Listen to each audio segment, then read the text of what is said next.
Amém. Podem sentar, irmãos.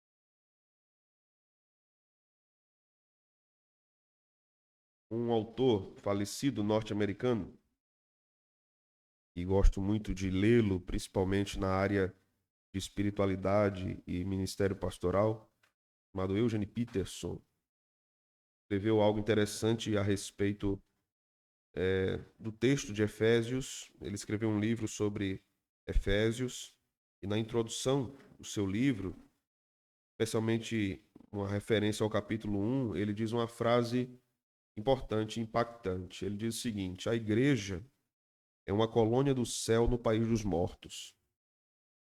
A igreja é uma colônia do céu no país dos mortos. A Epístola aos Efésios trata sobre a igreja, sobre a identidade da igreja, sobre a autoridade da igreja. Nós não vamos observar na Epístola de Paulo aos Efésios repreensões a pecados que aconteciam dentro da igreja. Alguns foram levados a afirmar que, pelo fato de Paulo não fazer essas repreensões, a igreja de Éfeso era o modelo da igreja perfeita. Mas não é bem assim. Quando nós olhamos a história da igreja da cidade de Éfeso, né? A questão não é tão romântica assim. Em Atos 18, nós vamos ler que Apolo foi aquele que começou o trabalho de pregação na cidade de Éfeso. Apolo era um grande pregador, um homem muito eloquente, mais eloquente do que Paulo. Era um homem muito capaz e foi muito usado por Deus naquela cidade. Mas Paulo foi o que consolidou o trabalho. Paulo foi o que organizou a igreja. Paulo foi o que preparou pastores para a igreja. Paulo esteve lá em um curto tempo, em um momento, depois voltou e passou mais 3 anos naquela cidade, ensinando a igreja, ensinando os obreiros. Começou uma escola teológica ali nas redondezas e preparou obreiros que possivelmente um deles era Epáfras, que foi pastor da igreja de Colossos. Então, Paulo fez um trabalho extraordinário na cidade de Éfeso, mas nós vamos observar algumas coisas nessa igreja. Não apenas aqui ou lá em Atos, mas posteriormente. Nós vamos observar que quando Paulo envia Timóteo para pastorear aquela igreja era o que a gente chama no Nordeste de pé de briga. A gente só pensa que era Corinto, mas não era. Os irmãos não respeitavam o pastor. Eles desrespeitavam Timóteo. E Paulo dá várias instruções a Timóteo a respeito da sua postura diante do que estava diante dele. Havia alguns crentes insubmissos, haviam outros que queriam plantar heresia dentro da igreja, haviam outros que queriam guardar alguns tipos de cerimônias, haviam os ascetas que diziam algumas coisas a respeito de não comer, não beber, como em Colossos. Então, Timóteo foi bombardeado por várias fontes ali, várias frentes de oposição. Quando nós lemos a segunda epístola, fica claro para nós, na segunda epístola que Paulo escreve a este irmão, Timóteo, ele queria desistir do pastorado. Ele estava decidido a desistir. E Paulo faz muitas exortações, inclusive para que ele não se esquecesse de que os presbíteros impuseram as mãos sobre ele. Paulo lembra a ele que o pastor é como um soldado.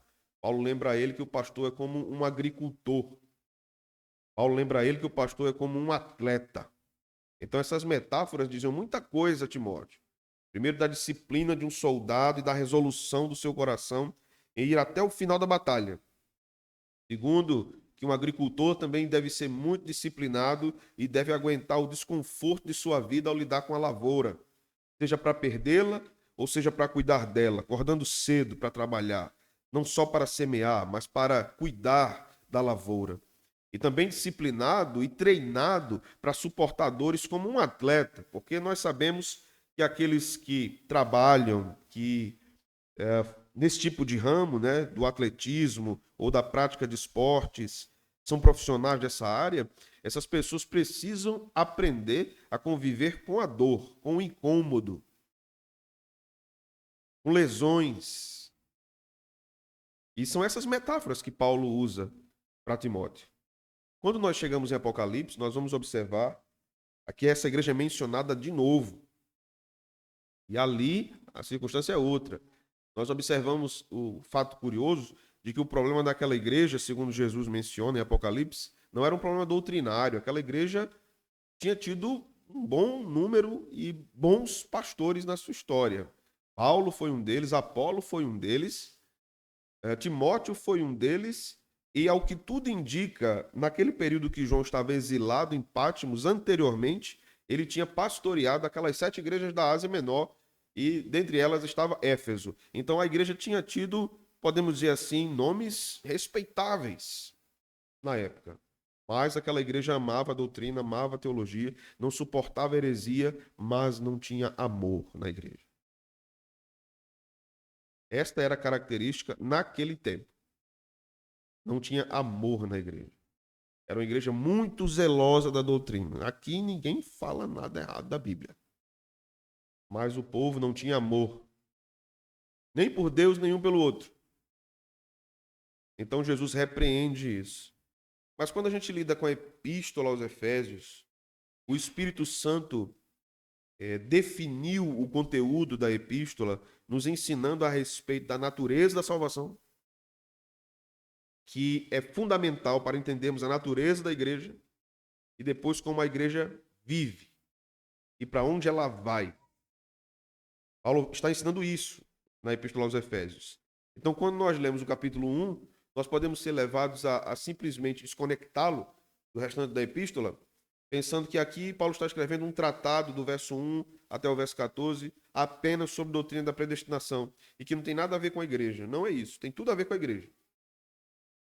Porque a igreja tem início, podemos dizer assim, em termos eternos, na mente de Deus.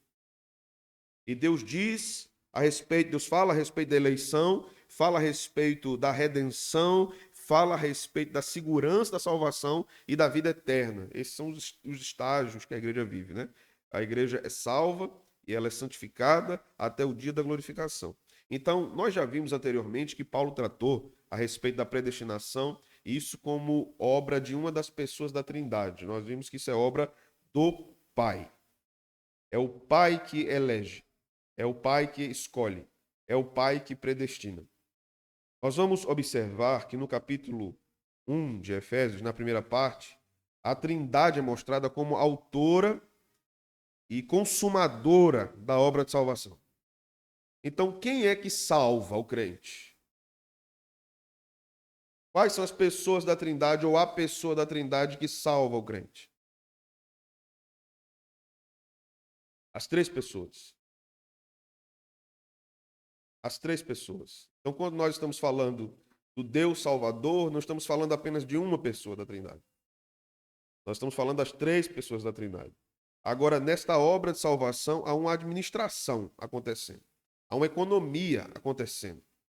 O Pai, o Filho e o Espírito Santo. Então, o Pai elege, veja o versículo 3 e o versículo 4. Bendito o Deus e Pai de nosso Senhor Jesus Cristo, que nos tem abençoado com toda a sorte de bênção espiritual nas regiões celestiais em Cristo. Assim como nos escolheu. Então, o Pai nos escolheu nele, antes da fundação do mundo. Nos escolheu nele aqui, em Cristo. Cristo é o eleito e em Cristo nós somos eleitos. Em que tempo? Antes da fundação do mundo. Para sermos santos e irrepreensíveis. Aqui, um dos propósitos da predestinação. Para sermos santos e irrepreensíveis. O Senhor escolhe o seu povo, salva o seu povo, para que eles tenham uma vida santa. Perante Deus e em amor, Deus nos predestinou para Ele, para a adoção de filhos, por meio de Jesus Cristo. Então, observe que nós somos eleitos por causa de Jesus e somos salvos por meio de Jesus. Jesus é o eleito. Certo? Por isso que eu já disse outras vezes, torno a repetir, aquele hino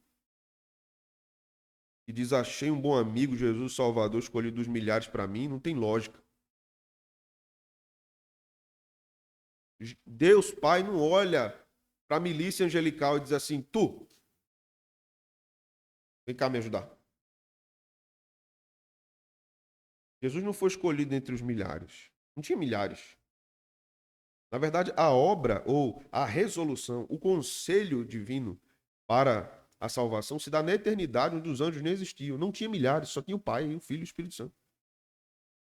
Então esse hino está errado, teologicamente. Isso vale para nós uma questão importante, que nenhum inário é inspirado, viu, irmãos? Nenhum inário é inspirado, a menos que ele reproduza o texto bíblico, ipsis literis. Mas inspirado não é ele, é a Bíblia, né? Então não há música cristã inspirada pelo Espírito Santo. Quem é inspirado pelo Espírito Santo é a Bíblia. Às vezes um crente diz, mas aquele cantor cantou uma música tão bonita, é tão inspirada pelo Espírito Santo. Não é, ela não é inspirada. Ela pode ser uma obra de iluminação do Espírito Santo, mas nem é revelação, nem é inspiração. Porque isso está nas Escrituras Sagradas. Sabendo então que é o Pai que predestina, nós somos adotados. Isso aparece aqui, versos 5 e 6. Nos predestinou para ele, para a adoção de filhos por meio de Jesus Cristo, segundo o beneplácito sua vontade, para louvor da glória da sua graça, que nos concedeu gratuitamente no amado. Então, neste amado, nós temos a redenção pelo seu sangue. E como é que nós entendemos essa expressão? O que é que Paulo quer dizer com a redenção pelo seu sangue? Ele explica imediatamente, depois da vírgula. O que é a redenção pelo seu sangue? O que é que tem aí? Hã? Remissão dos pecados ou perdão dos pecados. Essa é a explicação para a redenção pelo seu sangue. É o perdão de pecados. Perdão implica aqui, por causa do contexto, por causa da palavra redenção, implica aqui também libertação. Então, nós somos redimidos no perdão dos nossos pecados, segundo a riqueza da sua graça. A expressão riqueza da graça está aqui intimamente conectada a derramou abundantemente sobre nós, em toda sabedoria e prudência. Derramou abundantemente sobre nós em toda sabedoria e prudência. O que é sabedoria e prudência? E através dela ele derramou sobre nós. O que quer dizer isso aqui? Observe que a explicação disso está mais abaixo. Quando ele diz no verso de número 9, desvendando-nos o mistério da sua vontade, segundo o beneplácito, ou seu beneplácito que propuser em Cristo, de fazer convergir nele, na dispensação da plenitude dos tempos, todas as coisas, tanto no céu como as da terra. Nele digo, no qual fomos também feitos herança, predestinados segundo o propósito daquele que faz todas as coisas conforme o conselho da sua vontade, a fim de sermos para louvor da sua glória, nós os que de antemão esperamos em Cristo, em quem também vós, depois que ouvistes a palavra da verdade. O que é isso? Ouvir a palavra da verdade. Eles ouviram o quê? A pregação. A pregação é essa sabedoria e prudência. A pregação é esse desvendar o mistério da sua vontade. Isso aconteceu para os efésios quando eles ouviram a pregação. Daí a pregação ser fundamental tanto para o início de uma igreja como para a vida de uma igreja. Sem pregação é uma tragédia. Mas nós vamos investigar aqui um pouco essa história aqui que Paulo está contando a respeito da redenção, remissão de pecados, né? O seu sangue, pelo seu sangue.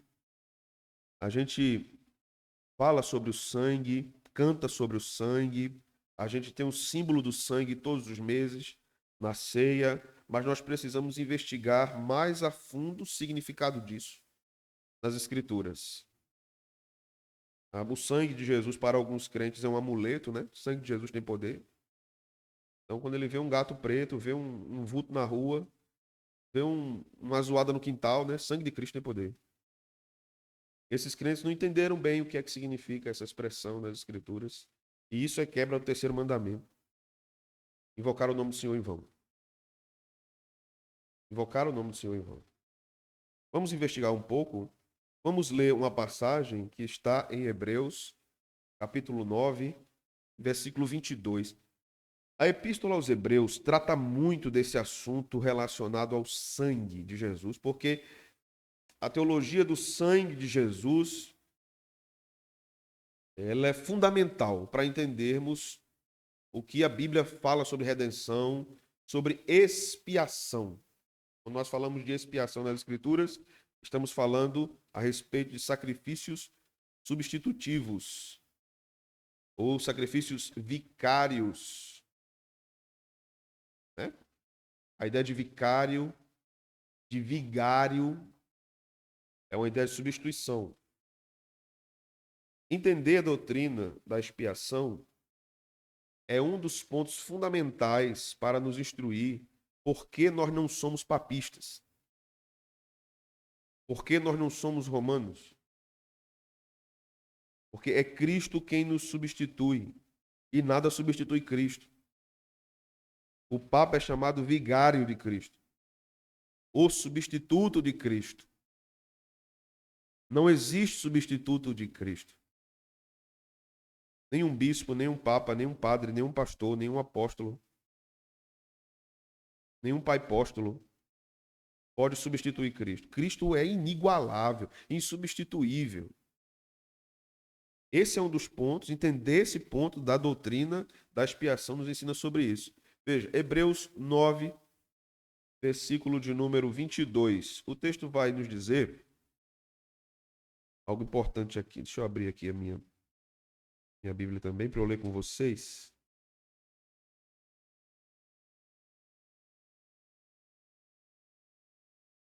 Nove, 22. Com efeito, quase todas as coisas, segundo a lei, se purificam com sangue. E sem derramamento de sangue, não há remissão, não há perdão. O sangue foi um símbolo de todas as administrações da aliança, com exceção do pacto de obras. Todas as outras alianças, houve derramamento de sangue. A aliança era chancelada por isso. Sem derramamento de sangue não há remissão. Então, sem o derramamento do sangue de Cristo, não poderia ocorrer perdão. Não poderia ocorrer perdão. Vamos para um texto lá no Antigo Testamento. Na verdade, nós vamos investigar alguns. Êxodo 12. Êxodo capítulo 12.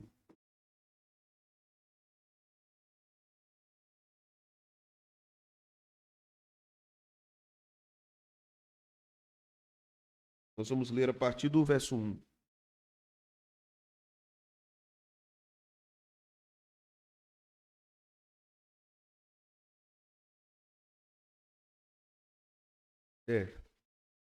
Porque é a lógica, né, da tradução ali. Essa prefere remissão, né? Apenas. Mas ali a ideia é remissão de pecado mesmo. Verso 1 do capítulo 12 de Êxodo. Aqui nós temos o texto sobre a instituição da Páscoa hebraica, judaica. Disse o Senhor a Moisés e a Arão, na terra do Egito: Este mesmo será o sinal dos meses. Será o primeiro mês do ano. Falai a toda a congregação de Israel, dizendo: Aos 10 deste mês, cada um tomará para si um cordeiro, segundo a casa dos pais, um cordeiro para cada família. Mas se a família for pequena para um cordeiro, então convidará ele o seu vizinho mais próximo, conforme o número das almas, conforme o que cada um puder comer. Por aí calculareis quantos bastem para o cordeiro. O cordeiro será sem defeito, macho, de um ano. Podereis tomar um cordeiro ou um cabrito, e o guardareis até o 14º dia deste mês. E todo o ajuntamento da congregação de Israel o imolará no crepúsculo da tarde. Tomarão do sangue e o porão em ambas as ombreiras e na verga da porta, nas casas em que o comerem. Naquela noite comerão a carne assada no fogo, com pães asmos e ervas amargas a comerão. Não comereis do animal nada cru, nem cozido em água, porém assado ao fogo, a cabeça, as pernas e a fressura. Nada deixareis dele até pela manhã. O que, porém, ficar até pela manhã, queimá-lo-eis. Até aqui está bom. Então, essa era uma ordenança de Deus. O sangue deveria ser colocado nos umbrais da porta. O anjo ia passar ali, ia julgar o Egito. E todos aqueles que estivessem com o sangue na porta estavam protegidos. Estavam remidos. Estavam perdoados. Há muitos detalhes aqui que estão em conexão direta com Cristo. A hora da morte do Cordeiro, a hora da morte de Jesus, o dia da morte de Jesus, o dia da morte do Cordeiro. Está tudo conectado aqui, né? Então esse texto aponta para Cristo. Os sacrifícios do Antigo Testamento eram um apontamento para Cristo. Por isso que esses sacrifícios eram imperfeitos, mas o sangue deveria ser derramado, porque se o sangue não fosse derramado, não haveria perdão. Sem derramamento de sangue, não há remissão. Por isso, os hebreus foram proibidos de comer sangue. Porque Yahvé dizia, no sangue há vida. É por meio do derramamento do sangue que o perdão ocorre. Nós temos um outro desdobramento disso no Novo Testamento, com respeito ao sangue, mas vamos ficar no Antigo Testamento por hoje. Vamos para Levítico agora, capítulo 1 de Levítico, próximo livro aí depois do Êxodo. E vamos ler aqui o ensino de Moisés nesse texto, do versículo 1 até o versículo 13.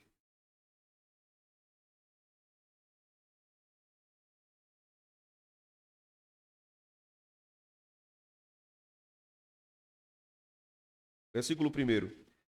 Chamou o Senhor a Moisés e da tenda da congregação lhe disse, fala aos filhos de Israel e dize-lhes, quando algum de vós trouxer oferta ao Senhor, trareis a vossa oferta de gado, de rebanho ou de gado miúdo.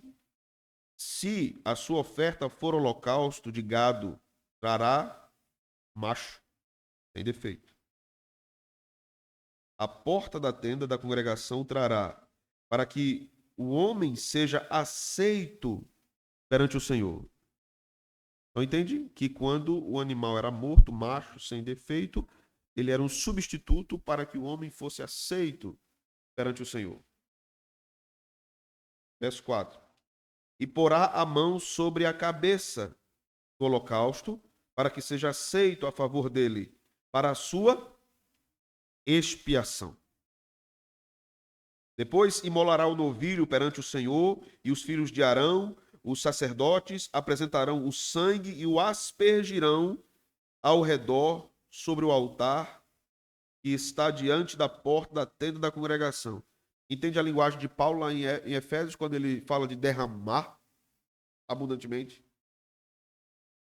A linguagem de Paulo é completamente levítica, ali quando ele está tratando do sangue, da redenção, do perdão, da expiação. Paulo tem Levítico em mente, os sacrifícios do Antigo Testamento cumpridos absolutamente em Cristo. Verso 6. Então ele esfolará o holocausto e o cortará em seus pedaços. E os filhos de Arão, o sacerdote, porão fogo sobre o altar e porão em ordem lenha sobre o fogo. Também os filhos de Arão, os sacerdotes, colocarão em ordem os pedaços, a saber, a cabeça e o redenho sobre a lenha, que está no fogo sobre o altar. Porém, as entranhas e as pernas, o sacerdote as lavará com água. Queimará tudo isso sobre o altar. É holocausto, oferta queimada de aroma agradável ao Senhor. Se a sua oferta for de gado miúdo, de carneiros ou de cabritos para holocausto, trará macho sem defeito e o imolará ao lado do altar, para o lado norte, perante o Senhor. E os filhos de Arão, os sacerdotes, aspergirão o seu sangue em redor sobre o altar. Depois ele o cortará em seus pedaços, como também a sua cabeça, seu redenho, e o sacerdote os porá em ordem sobre a lenha que está no fogo sobre o altar. Porém, as entranhas e as pernas serão lavadas com água, e o sacerdote oferecerá tudo isso e o queimará sobre o altar, é holocausto, oferta queimada, de aroma agradável ao Senhor. Deveria ser do jeito que Deus estava dizendo. O animal deveria ser imolado como Deus estava dizendo, morto como Deus dizia, despedaçado como Deus dizia, para que a oferta fosse agradável. Deveria ser desse jeito como Deus está dizendo, para que a oferta fosse agradável. Porque era assim que Deus era aplacado, podemos dizer assim. É assim que a sua ira contra o pecado do povo era aplacada pelo sacrifício. Mas esses sacrifícios não eram perfeitos e, por conta disso, eles precisavam ser reprisados. Novamente, deveriam ser feitos. E novamente, deveriam ser feitos. Vamos para o capítulo 4 de Levítico e vamos ver o verso 27.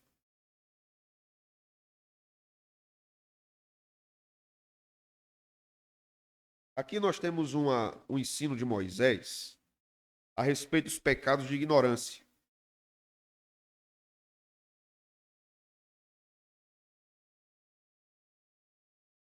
Mesmo esses pecados deveriam ter redenção, deveriam ter perdão. É interessante que quando nós lemos isso, quando eu leio isso, eu me recordo da oração do salmista, quando ele diz: vê se há em mim algum caminho mau e guia-me pelo caminho eterno. Então, existem pecados de ignorância, mas são pecados. Eles não deixam de ser pecados. E eles necessitam também de redenção, de remissão, de expiação. O texto vai dizer: se qualquer pessoa do povo da terra pecar por ignorância, por fazer alguma coisa que o Senhor ordenou, se não fizesse, se tornar culpada, ou se o pecado em que caiu lhe for notificado, trará por sua oferta uma cabra sem defeito, pelo pecado que cometeu. E porá a mão sobre a cabeça da oferta pelo pecado e a imolará no lugar do holocausto. Então o sacerdote, com o dedo, tomará o sangue da oferta e o porá sobre os chifres do altar do holocausto. E todo o restante do sangue derramará à base do altar. Perceba a linguagem de Moisés e Levítico. Derramar o sangue sobre a base do altar. Tirará toda a gordura, como se tira a gordura do sacrifício pacífico, o sacerdote a queimará sobre o altar como aroma agradável ao Senhor, e o sacerdote fará expiação pela pessoa e lhe será perdoado. Mas se pela sua oferta trouxer uma cordeira como oferta pelo pecado, fêmea sem defeito a trará, e porá a mão sobre a cabeça da oferta pelo pecado e a imolará por oferta pelo pecado, no lugar onde se imola o holocausto. Então o sacerdote com o dedo tomará do sangue da oferta pelo pecado e o porá sobre os chifres do altar, do holocausto, e todo o restante do sangue derramará à base do altar. Tirará toda a gordura, como se tira a gordura do cordeiro, do sacrifício pacífico. O sacerdote a queimará sobre o altar, em cima das ofertas queimadas do Senhor. Assim o sacerdote, por essa pessoa, fará expiação do seu pecado que cometeu, e lhe será perdoado. Eu acredito que os irmãos já começam a fazer, nesse momento, nessa altura do nosso estudo, conexões do que acontece com Cristo, do que acontecia com o Antigo Testamento. Quando você lê o Antigo Testamento sem Cristo, você até entende aqui o sentido da coisa, mas você não tem o sentido completo da coisa. Porque Cristo, quando aparece, quando morre, nos apresenta uma verdade de que ele é o sacerdote. E ele é a oferta. Ele é o sacrifício. Né? Então, ele faz tudo. Como sacerdote, nós entendemos o que Paulo diz quando chama ele de mediador. Porque era isso que um sacerdote fazia. O sacerdote era um mediador entre o povo e Deus. O sacerdote falava da parte da igreja, do povo, para Deus. Por isso que Jesus é mediador, por isso que Jesus é intercessor. Então, somente esta verdade sobre a expiação já nos mostra que era impossível qualquer pecador ir a Deus sozinho. Era necessário um sacrifício. E era o sacrifício por meio do sacerdote que fazia com que aquele pecador tivesse o perdão. Não era uma decisão do pecador, nem na antiga aliança, nem na nova aliança. E nenhuma das duas. Por isso que no estudo anterior nós vimos que um erro brutal do arminianismo é dizer que Cristo morreu para possibilitar a salvação de um pecador. Não, irmão. Cristo não morre para fazer possível a salvação de quem quer ser salvo. Cristo morre para salvar, não para possibilitar. Esse é um erro crasso do arminianismo. É um erro de não entendimento da doutrina da expiação, da doutrina da justificação pela fé, da doutrina da eleição. Por isso, no Sínodo de Dort, o arminianismo não era considerado uma linha teológica, nem um erro. Era uma heresia. Uma heresia. Porque o arminianismo desconstrói toda a obra de salvação, irmão. Revelado nas Escrituras, no Antigo e no Novo Testamento. E o que eu disse lá no último estudo, volto a dizer. As resoluções do arminianismo a respeito da obra de salvação estão em harmonia com o que acontece no Concílio de Trento, que é um concílio católico romano. Arminianismo anda lado a lado com a teologia da salvação do catolicismo romano. Porque para o Concílio de Trento, o homem era salvo pela fé, mas as obras. A fé, mas as obras. E essa era uma resposta. No Concílio de Trento não havia arminianismo ainda, certo? Esta resposta do catolicismo, fé mais obras para a salvação, é uma resposta contra a reforma. Então, se é uma resposta contra a reforma estava dizendo o quê? A salvação é pela fé, somente. A justificação é pela fé, somente. Não há outro meio. Isso é importante nós sabermos, porque às vezes, em nome da política da boa vizinhança, vamos abandonando o evangelho. Vamos abandonando o evangelho. Devemos ter cuidado com isso. Mas vamos para Hebreus de novo. Quero ler um texto aqui com vocês, para nós irmos fechando esse entendimento a respeito da expiação. Hebreus 9, 11.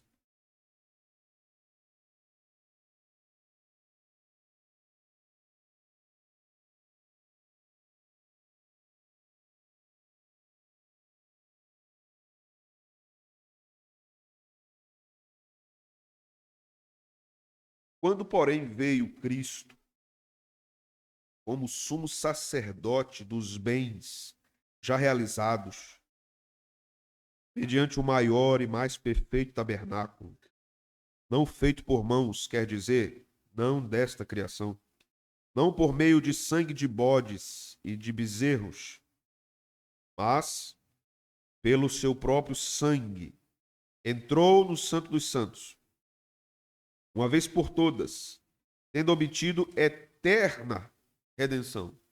Não há mais necessidade de sacrifício. Certo, irmãos? Isso é importante. Muito importante para a fé protestante. Não há mais necessidade de sacrifício. Por isso, nós não temos missa. Certo? Nós não temos missa. Por isso, isso aqui não é altar. Nunca mais chamamos isso aqui de altar. É catolicismo. Certo? E chama como, pastor? Plataforma. Isso aqui é uma plataforma. Isso aqui é um púlpito. Aquele ali também. Isso aqui é uma mesa, só. Porque quando eu uso a linguagem altar, o que acontecia no altar? Sacrifício. Isso é uma linguagem romana. Porque em todas as missas, para o catolicismo romano, Cristo morre de novo. Na mesa, na Eucaristia. Certo? Isso é a missa. Há uma diferença gigantesca do que é a missa para o culto protestante, em termos teológicos. Nós não temos missa, nós temos culto. Primeiro, por uma questão simples. O nosso culto, o centro dele é a palavra, é a pregação. Na missa, o centro é a Eucaristia. Quando o padre consagra os elementos e distribui aos santos, né, à igreja, quando ele consagra, Cristo está sendo imolado de novo no altar. Leu o que Hebreus falou? Uma vez por todas, tendo obtido a redenção. Não há repetição de sacrifício. Nem simbólico. Nem simbólico. E mais, o catolicismo romano vai dizer que, uma vez que o sacerdote consagra os elementos, aquela hóstia é literalmente o corpo de Cristo. E o vinho é literalmente o sangue de Cristo. Né? Imagine só o drama. Imagine eu servindo aqui a ceia para esse povo do Grupo Louvor, eles batem no cálice, caiu o suco no chão, na igreja católica, misericórdia, o sangue de Jesus caiu. Não, não. Há uma diferença grande do entendimento protestante para o entendimento católico. Mas por que essa teologia deve funcionar assim? Porque se ele é morto, os elementos têm que ser literais. Ele não vai ser morto? Mas o que é que os protestantes disseram? A redenção está completa, ele morreu uma só vez. A presença espiritual dele está nos elementos, mas ele não morre de novo. Mas ele está presente nos elementos. Assim como ele está presente no culto, assim como ele está presente na pregação, assim como ele está presente nos meios de graça dispostos no culto. Mas Cristo não morre de novo. Isso é paganismo, não é a fé bíblica. Não é a fé bíblica. Vamos continuar? Veja o versículo 13. Portanto, se o sangue de bodes, de touros e a cinza de uma novilha, aspergidos sobre os contaminados, os sacrificam, quanto à purificação da carne, muito mais o sangue de Cristo, que pelo Espírito eterno, a si mesmo se ofereceu sem mácula a Deus, purificará a nossa consciência de obras mortas, para servirmos ao Deus vivo. Por isso mesmo, ele é mediador da nova aliança, a fim de que, intervindo a morte para a remissão das transgressões que havia sob a primeira aliança, recebam a promessa da eterna herança aqueles que têm sido chamados.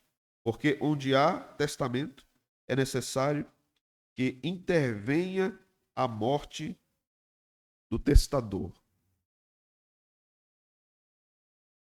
Pois um testamento só é confirmado no caso de mortos, visto que de maneira nenhuma tem força de lei enquanto vive o testador.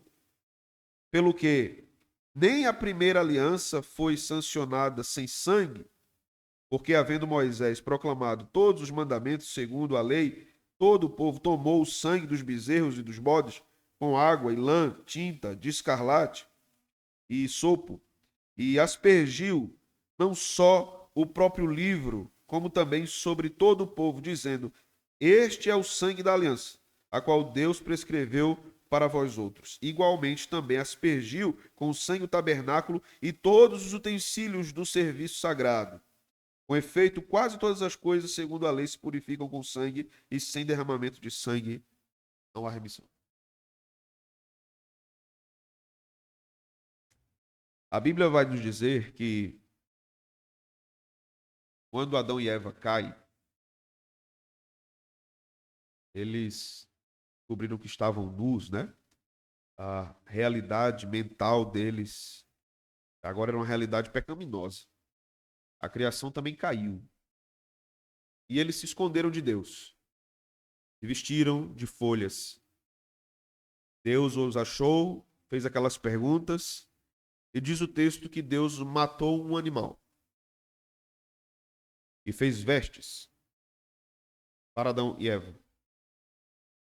Sem derramamento de sangue, não há remissão. O sangue daquele animal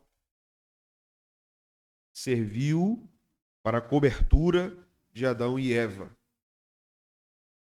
Era uma espécie de propiciação. Certo?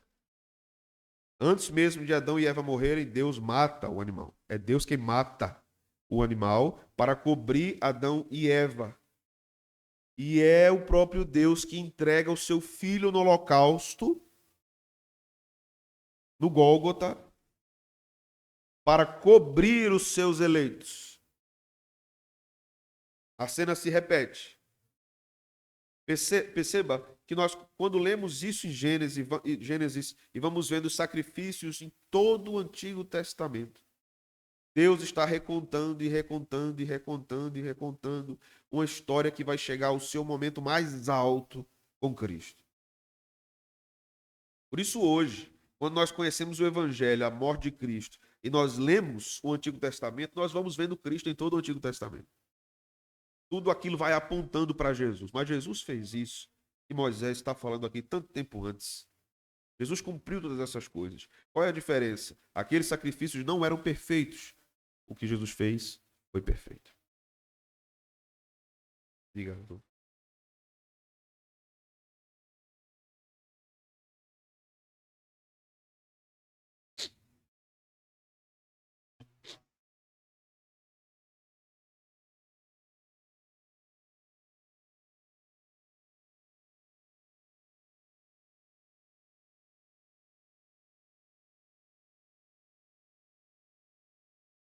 Boa pergunta. Aquele símbolo revelava verdades.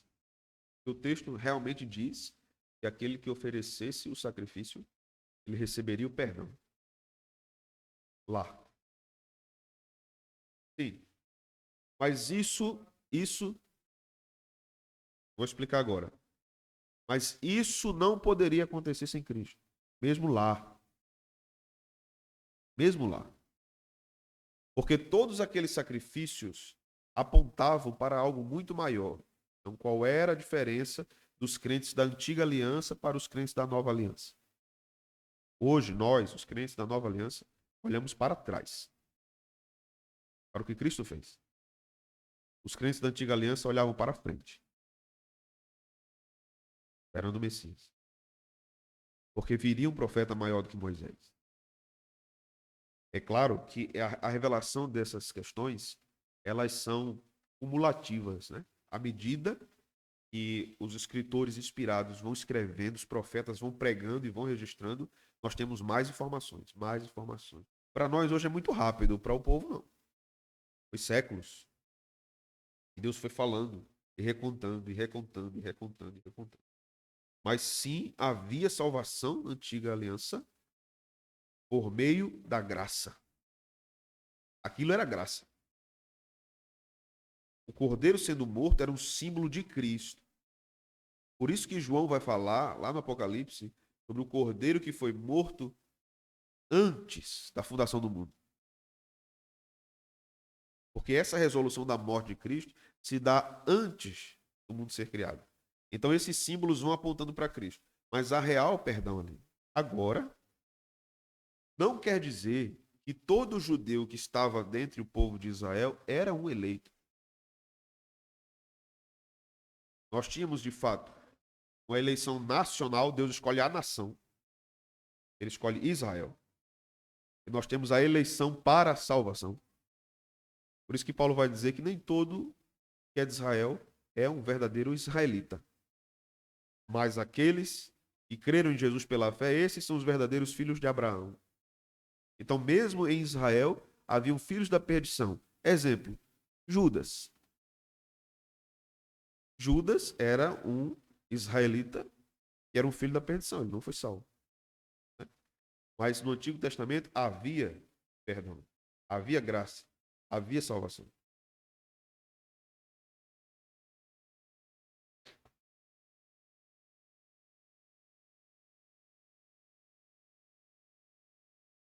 O que acontece? Como judeu, ele ofereceu vários sacrifícios, né?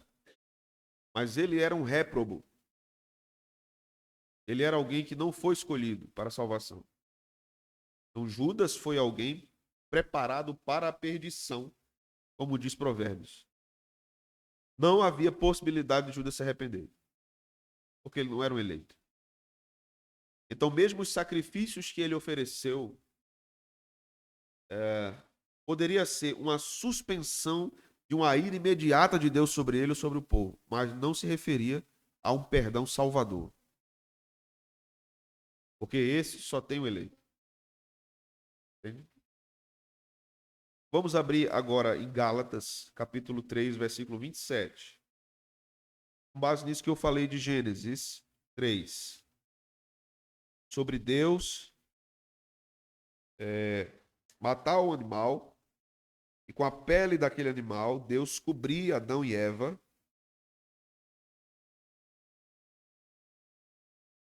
Em Gálatas nós lemos algo interessante no capítulo 3, no versículo 27.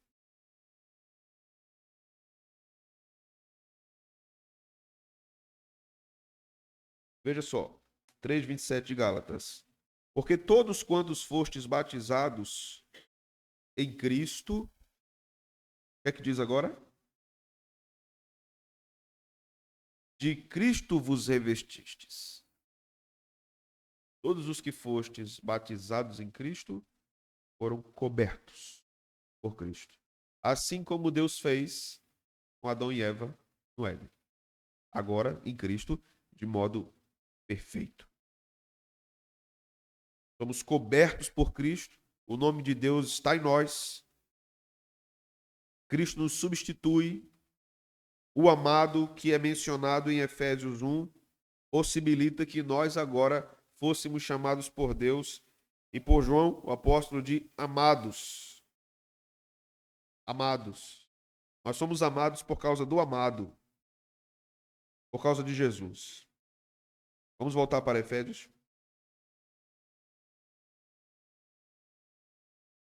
Então, com isso, nós entendemos as expressões de Paulo aqui. Derramou abundantemente sobre nós a sua sabedoria e prudência, desvendando-nos o mistério da sua vontade, segundo o seu beneplácito que propusera em Cristo. A palavra beneplácito pode ser traduzida como propósito.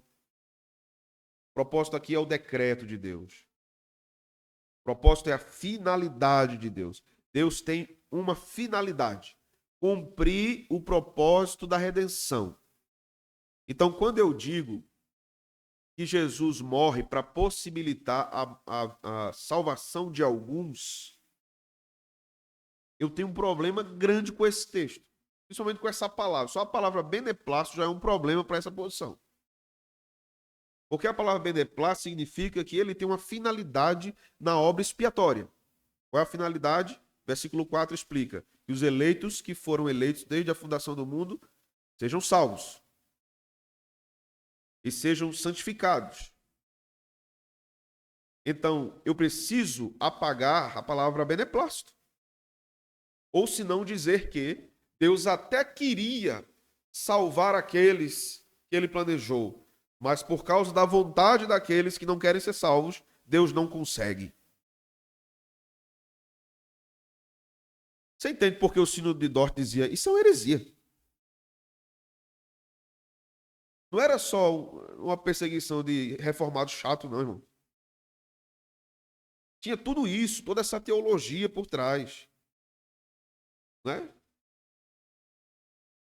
E hoje, tristemente, nós observamos assim uma infinidade de igrejas congregacionais arminianas.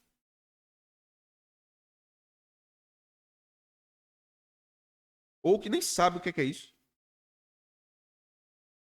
Né? Nem sabe, pronto.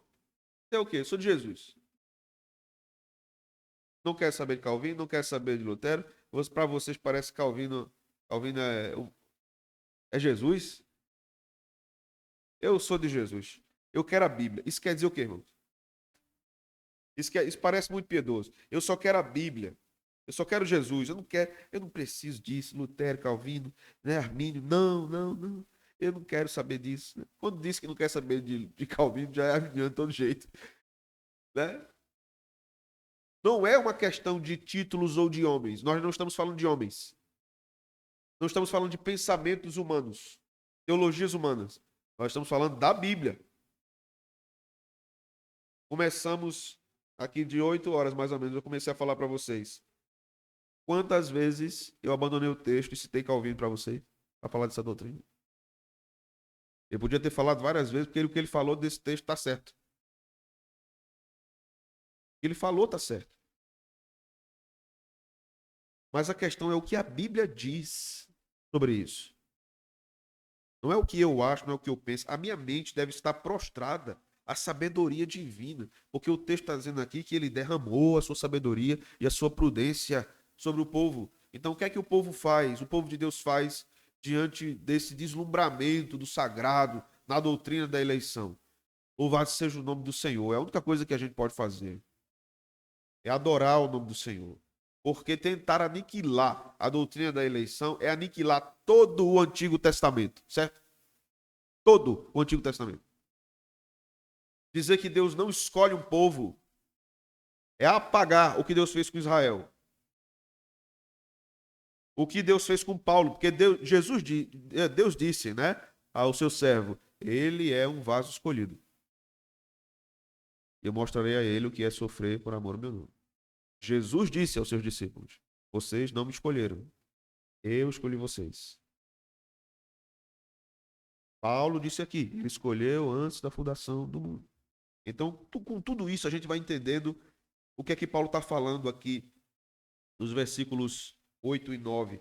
Mas vamos chegar no 10. Paulo vai dizer aqui, de fazer convergir nele, na dispensação da plenitude dos tempos, todas as coisas, tanto as do céu como as da terra. Deixa eu explicar aqui a palavra dispensação. No entendimento desta palavra, na tradução, significa um período de tempo. Certo? Só isso. Então, não tem problema nenhum reformado usar a palavra dispensação. Mas isso não é dispensacionalismo. É outra coisa. É uma teologia recente. Então, Deus faz convergir em Cristo, na dispensação da plenitude dos tempos, todas as coisas, tanto as que estão no céu como as que estão na terra. Essa bênção espiritual nas regiões celestiais em Cristo agora vão vir. Essa obra de expiação vai ser consumada.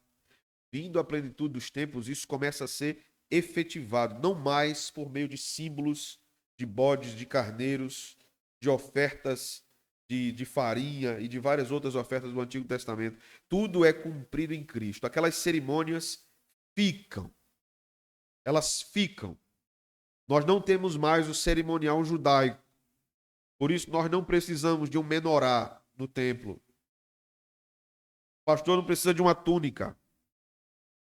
Nós não precisamos de um chofar.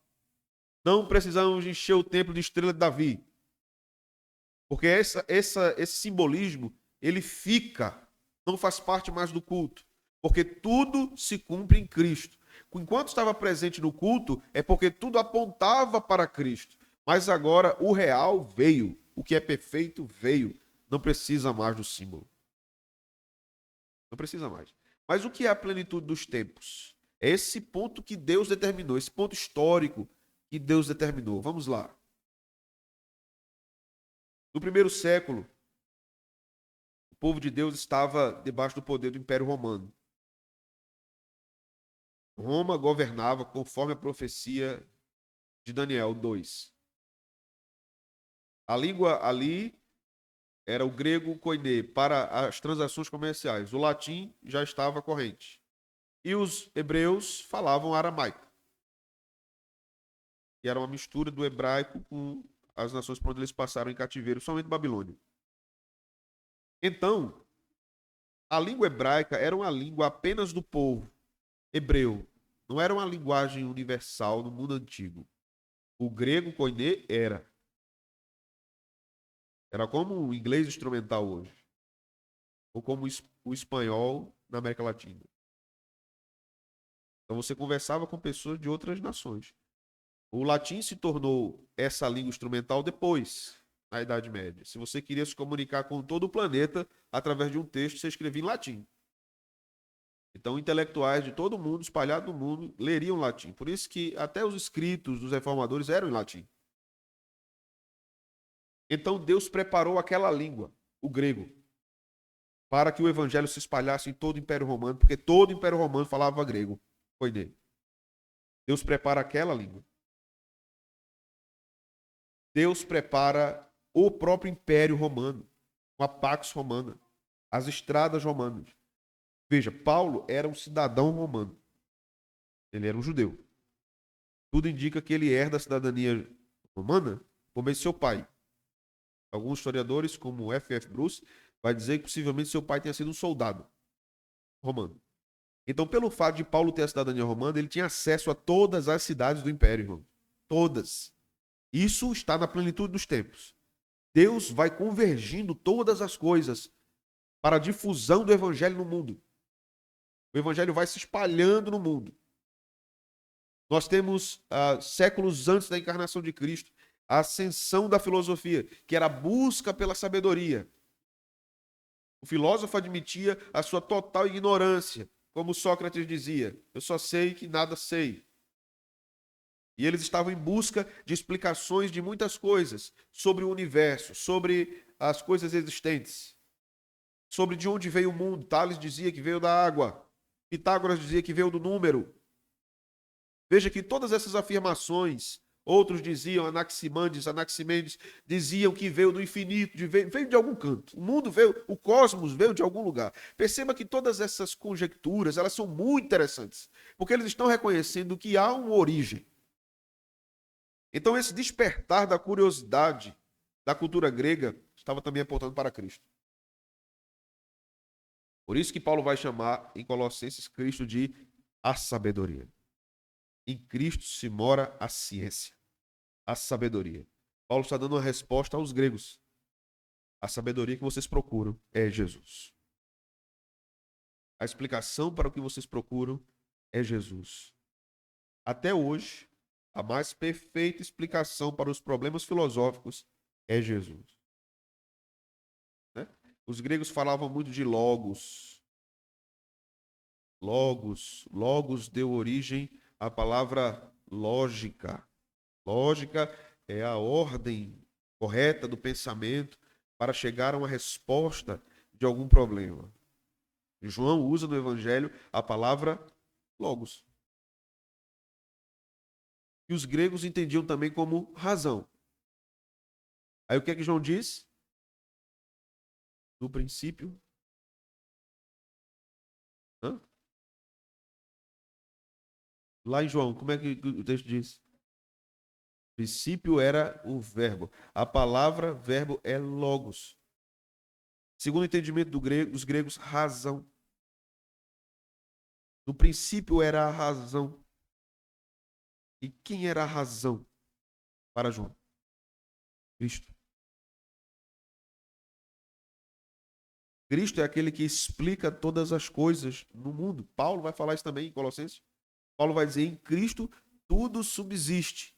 Tudo foi criado por ele e para ele.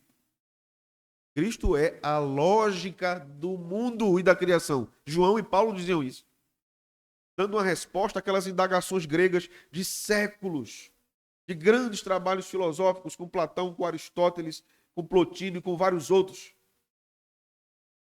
Aí Paulo e João dão resposta para isso. Então chega a plenitude dos tempos. Deus prepara esse momento. É isso que Paulo está dizendo aqui em Efésios, capítulo 1, versículo 10. Nisso, na vinda de Cristo, na morte de Cristo, na obra salvífica de Cristo, tudo converge para Ele. Tudo volta para a glória do seu nome. Isso implica dizer que, irmãos, a salvação, a obra de Cristo salvadora, ela, em primeiro lugar, alcança os eleitos.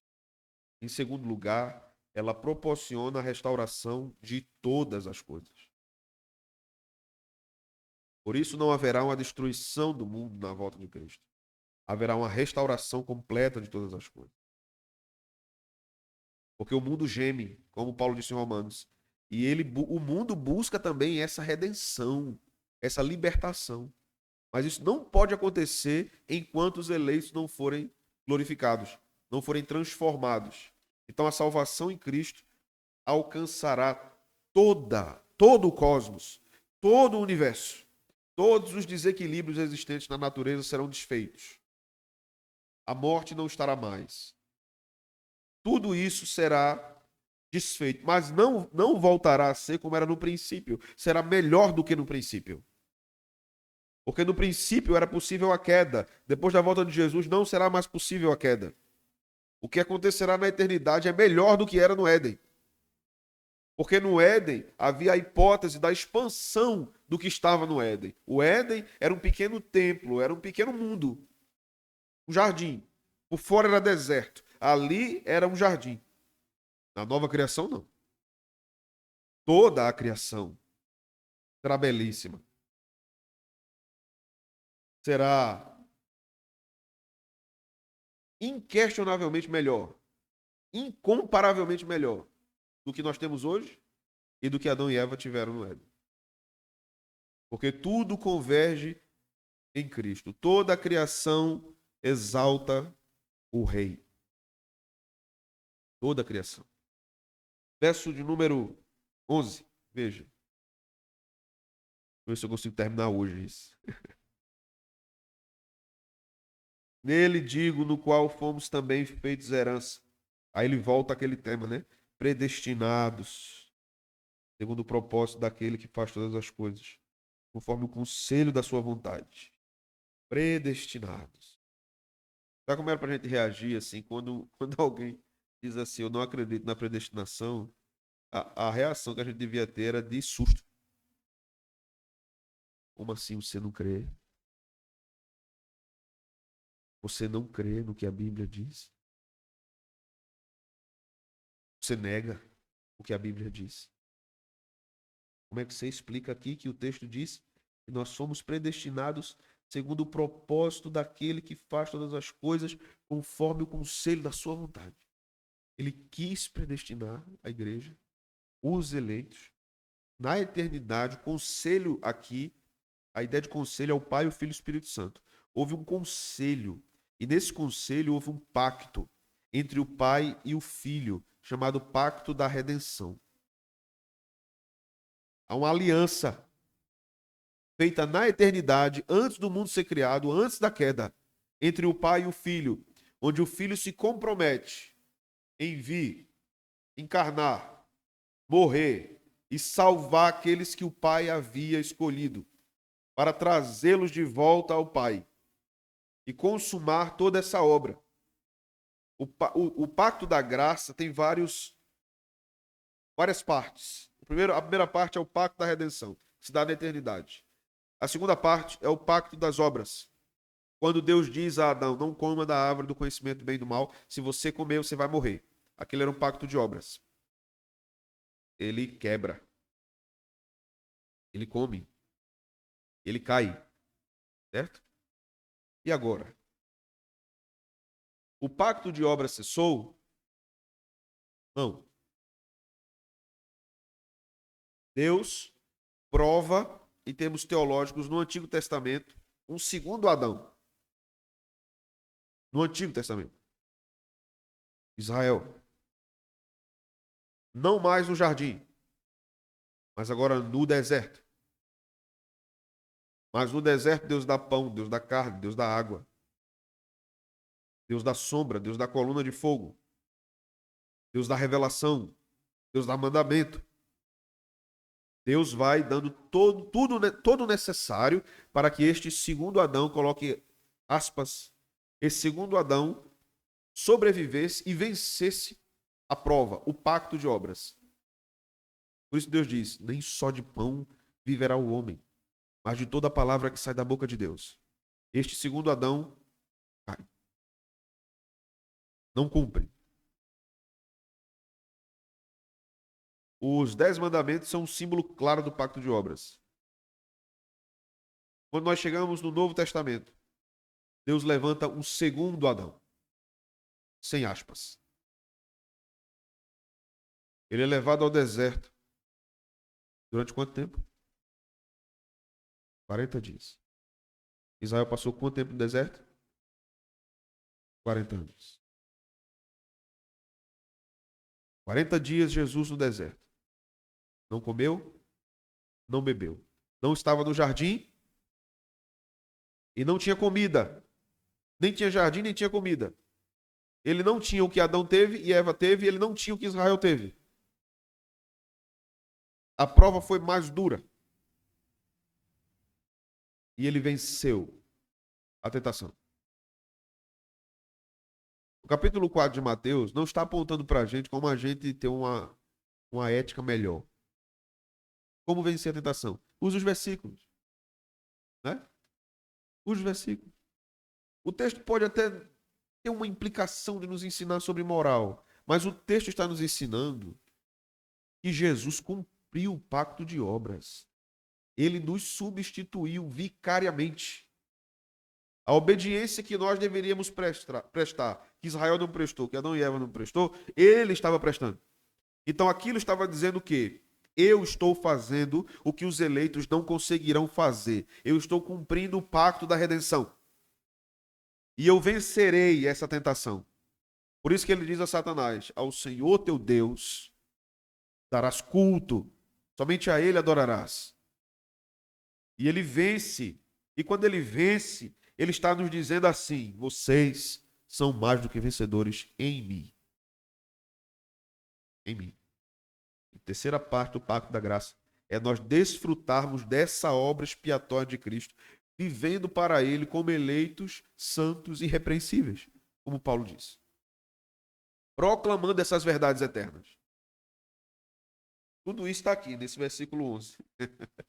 Tudo isso está no versículo 11. Né? No versículo 12 até o 14, eu vou caminhar agora para a conclusão.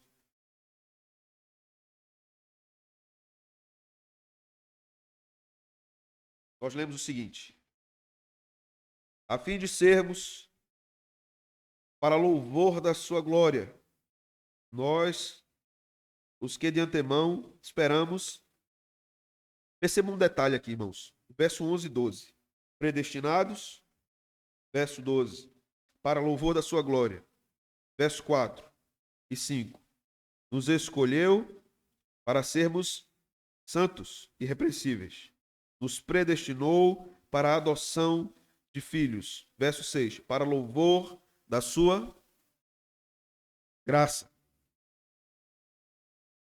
Perceba que fica muito claro que, e Paulo faz questão de enfatizar, predestinados para a santificação, predestinados para a glória da graça, predestinados para o louvor da glória de Deus, não predestinados para viverem afogados nos seus pecados, não predestinados para viverem para si mesmos, de modo egoísta, não predestinados para serem seus próprios deuses e confiados nessa predestinação, não viverem em busca de uma vida santificada. Paulo desfaz esse tipo de pensamento retórico que é levantado hoje. Paulo desfaz isso. Então ele chega no verso 13. E aí nós vamos entender de uma vez por todas, no verso 13 e 14, porque a ordem que os reformados apresentam à salvação, no que a gente chama de 5 pontos do calvinismo, é uma ordem lógica.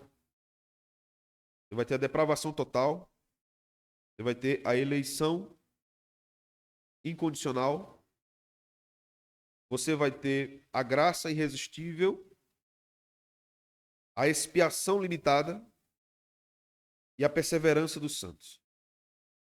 Se você tira um desses, você mexe no esquema teológico da Bíblia. E essa não é uma invenção dos puritanos ou dos reformados. Essa é uma lógica bíblica. Então Paulo vai dizer no verso 13: em quem também vós, depois que ouvistes a palavra da verdade, o evangelho da vossa salvação, tendo nele também crido, veja, ouviram a pregação, creram nele, creram na verdade, vocês foram selados com o Santo Espírito da promessa. Este Espírito foi prometido lá em Joel. Esse Espírito foi prometido lá em Ezequiel, em vários profetas do Antigo Testamento. Vocês foram selados pelo Espírito. Lembremos que o selo no Antigo Testamento era um símbolo de pertencimento. Se algo era selado com o anel do rei, ou alguém com a autoridade do rei, aquilo pertencia ao rei, ou ao dono daquele anel, e era dele. Então o texto está dizendo que o eleito, salvo agora por meio da pregação, chamado por meio da pregação, é selado pelo Espírito. Isso quer dizer então que o crente pertence a Deus. Ele pertence a Deus. Veja a lógica de Paulo. Se o símbolo do selo é um símbolo de pertencimento e o crente é selado pelo Espírito Santo, pergunta, é possível ele perder a salvação? Como Deus perderia algo dele? Eita, perdi. Perdi Márcio, e agora? Né? Perdi agora. Como é que eu vou achar esse rapaz? Não, irmãos, Deus não perde o que é dele. Deus perdeu Adão? Adão se escondeu, mas Deus não perdeu Adão. Deus não perde o que é dele. Não adianta. Deus disse a Elias, vai para tal lugar, Elias vai para uma caverna, e Deus chega lá e diz, por que estás aqui? Não é? Por que você veio para cá? Não mandei você vir para cá. O Salmo 139 nos diz o quê? Se estivermos nas montanhas, se estivermos no mais profundo abismo, lá tu estás. Deus não perde o que é dele.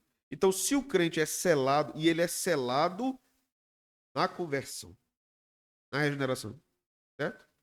Ele pertence a Deus, porque o Espírito é o selo.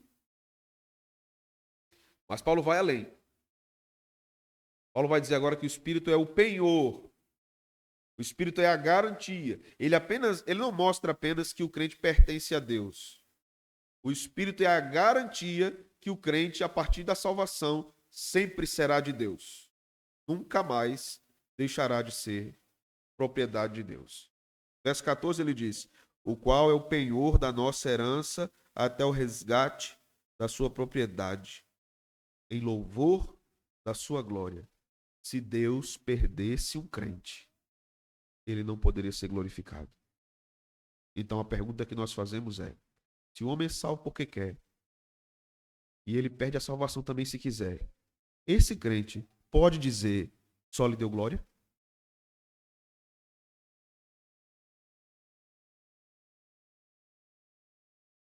A minha glória, né? Ele não pode dizer só lhe deu glória. Porque o texto diz aqui, fim dessa parte, Paulo dizendo que o louvor da sua glória ocorre quando todo o seu plano consumado. Nós estamos vendo em Gênesis que quando ele termina os 6 dias da criação, ele diz muito bom. Ele fica satisfeito, né? Com a salvação é assim também, irmãos. No final, quando todos os eleitos tiverem sido reunidos, ele vai olhar para a obra finalizada e dizer, muito bom. Louvado seja o meu nome pelo que eu fiz. Porque é assim que o Salmo 23 nos ensina, né? Que é por amor do seu nome. Então, se Deus perde os crentes na trajetória da história da salvação, ele não poderá dizer, glória ao meu nome. Porque esse Deus é fraco. Ele não consegue concluir. Paulo, ao contrário disso, dessa perspectiva, vai dizer, aquele que começou a boa obra, você se lembra? Há de completá-la. Até o dia de Cristo. Todos os eleitos serão reunidos absolutamente. Nenhum se perderá. Nenhum, Jesus disse isso. Nenhuma ovelha vai se perder. Ninguém arrebatará da minha mão. Não glorificamos Calvino. Não glorificamos Lutero. Não glorificamos os puritanos.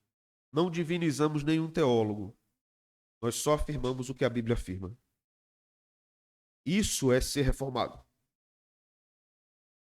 Nós negamos o que a Bíblia nega. Nós afirmamos o que a Bíblia afirma. Essa é a marca de uma igreja verdadeiramente reformada. Essa doutrina nos leva à adoração.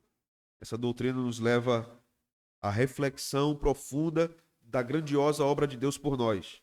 Sem a presença do Espírito Santo não há vida espiritual, por isso todo salvo tem a presença do Espírito Santo. Aqui a colagem, ainda vê um crente mal instruído, mal catequizado, pedindo a Deus a sua presença. Senhor, me dê a sua presença. Ela está com você sempre.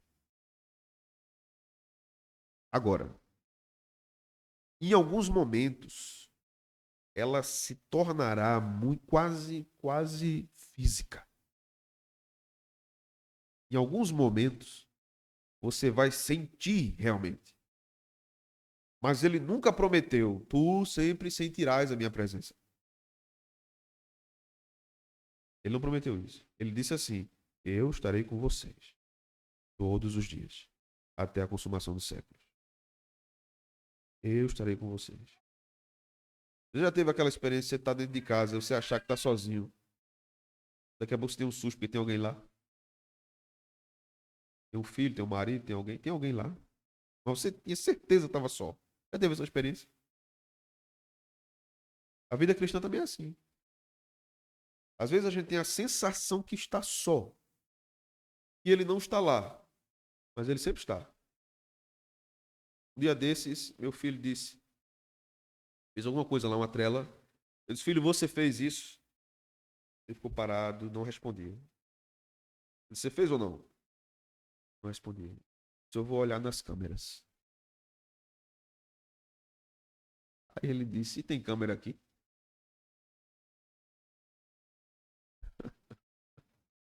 Aí foi lá pra garagem, aí olhou, um negocinho preto assim, com a outra câmera. Aí veio, pai, que câmera é essa? Isso é Jesus, meu irmão. A câmera é Jesus. Jesus tá vendo tudo. Agora, agora tu resolve logo me contar a verdade, vice? Porque teu pai é profeta. Ele disse, eu fiz, pai. Eu digo, muito bem. Qualquer coisa eu olho nas câmeras. Vou puxar nas câmeras, igual Deus mostrava a Eliseu que o inimigo ia fazer. Deus mostra a teu pai, vice? Nós nunca estamos sozinhos. Os olhos do Senhor estão sobre os seus eleitos. Mesmo que nós nos sintamos assim às vezes, né? Não caiamos nesses erros doutrinários, irmãos. E o que Paulo vai chamar em Efésios de ventos de doutrina. A descrença nisso é a descrença no Evangelho. A descrença nessa doutrina é a descrença do Evangelho. Então não é difícil, talvez até acontecer, ou ter acontecido com muitos de vocês, quando começaram a ouvir uma pregação reformada e bíblica, fazer a seguinte afirmativa: eu nunca ouvi o Evangelho. Eu nunca ouvi isso. Eu não sei o que é isso. Meu Deus, eu estou me sentindo. Um dia desses, os crentes da igreja que chegaram há pouco tempo me disseram isso, pastor, eu saí escandalizado da escola dominical, porque eu saio do culto uma lapada grande de Bíblia. Vai para a sala, outra lapada grande de Bíblia. Aí vem de noite outra. Eu disse, eu nunca ouvi não o evangelho não. Eu não sei não o que é isso não. Eu estou sabendo agora. Como é que faz para apagar tudo que estava lá atrás e começar de novo? Muitos escutam apenas a questão de que Jesus morreu e que ele perdoa pecados. Isso é suficiente para a salvação. Mas não é suficiente para a vida cristã. Porque tem muita coisa depois disso. Muita coisa. Então alguém pode escutar essa verdade, mas crer em outro Deus. Certo, irmão? Pode escutar essa verdade, mas crer em outro Deus. Há pouco tempo tinham aqueles que estavam defendendo a ideia da ideia do Deus do processo. Isso quer dizer que ele aprende como você. Quando acontece uma tragédia na sua vida, ele se choca também. Aí você, um exemplo, nosso irmão Tião começa a orar, Senhor, isso que aconteceu, aí Deus vai falar com o Tião. Não foi, meu filho, mas rapaz, e agora? Até eu me assustei. Como é que uma criatura consegue confiar num Deus desse? Senhor, faça alguma coisa por mim. Eu não posso. Eu não consigo. Não, irmãos. O Deus que nós servimos é um Deus soberano, poderoso, governa todas as coisas e que governa a salvação. Um crente, é um eleito. Um crente salvo por Cristo não pode cair da graça. Por um motivo muito simples. É Deus quem sustenta ele na graça. É Deus quem sustenta. Um crente salvo sempre estará salvo. Sempre. Uma vez salvo, salvo para sempre. E a sã doutrina nunca seja negligenciada por nós. Não abramos mão dela, meus irmãos. Nem abramos mão de aplicá-la à nossa vida espiritual. Não é apenas a teologia pela teologia, mas a teologia para produzir piedade no nosso coração. Nós oramos humilhados diante de Deus, porque sabemos que somos indignos de termos sido escolhidos. Nós somos indignos. Nós buscamos a Deus sabedores de que não há nada em nós que possa agradar a Deus, a não ser o Filho dele que habita em nós. É isso que agrada a Deus. Quando nós nos ajoelhamos para orar pela salvação dos povos não alcançados, é porque nós cremos na eleição. Como é que alguém crê pela salvação de alguém se não crê no Deus que intervém na vida da pessoa? Qual é a lógica disso? Na verdade, é o contrário. Qual é a lógica de pregar se você não crê na eleição? Se você não crê, você não pode dizer a uma pessoa assim: Deus é o Deus da salvação. Você tem que dizer: Deus é o Deus que pode lhe salvar se você quiser.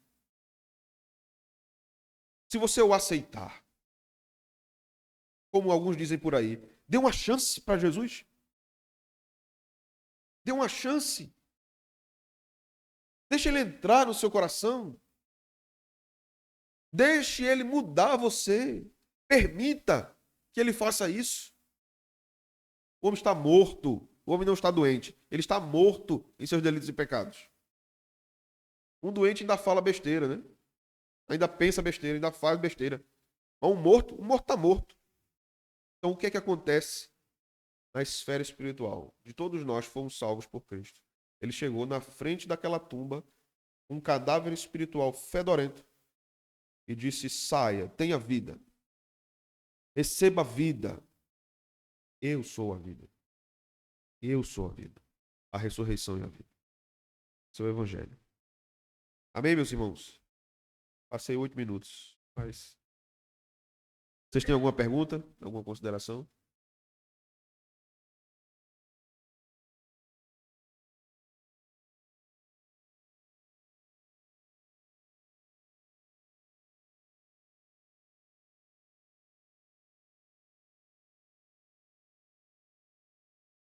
Tá.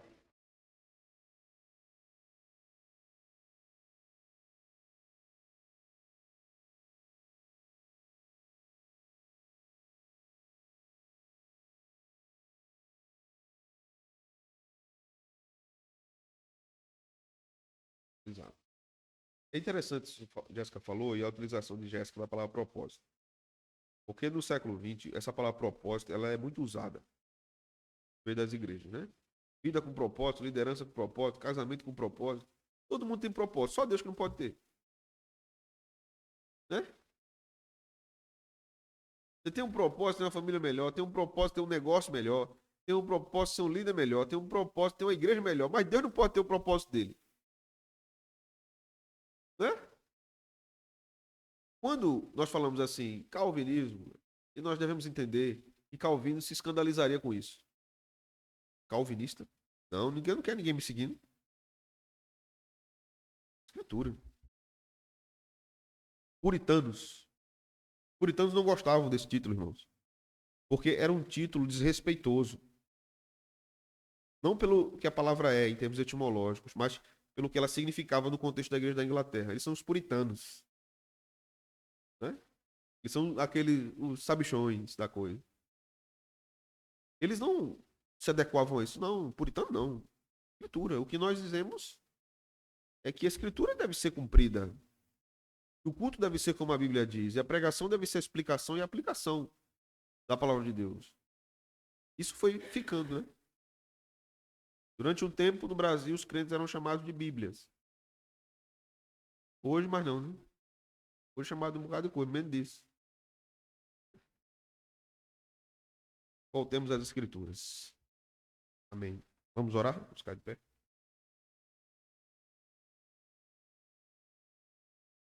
Obrigado, Senhor, por esta noite. Obrigado por estudarmos a tua palavra. Obrigado por estarmos na tua casa, aprendendo mais do Senhor. Que essas verdades aqueçam o nosso coração. Que elas nos humilhem, nos levem à oração, levem à adoração, ao louvor, ao amor, ao nosso Deus. Tudo isso tu fizeste, porque tu tens um povo, e a este povo tu dás família, e nessa família nós temos um Pai. Obrigado por tudo isso, Senhor. Leva-nos em paz, em nome de Jesus. Amém. Deus abençoe, irmãos. Amanhã nós vamos comunicar aos irmãos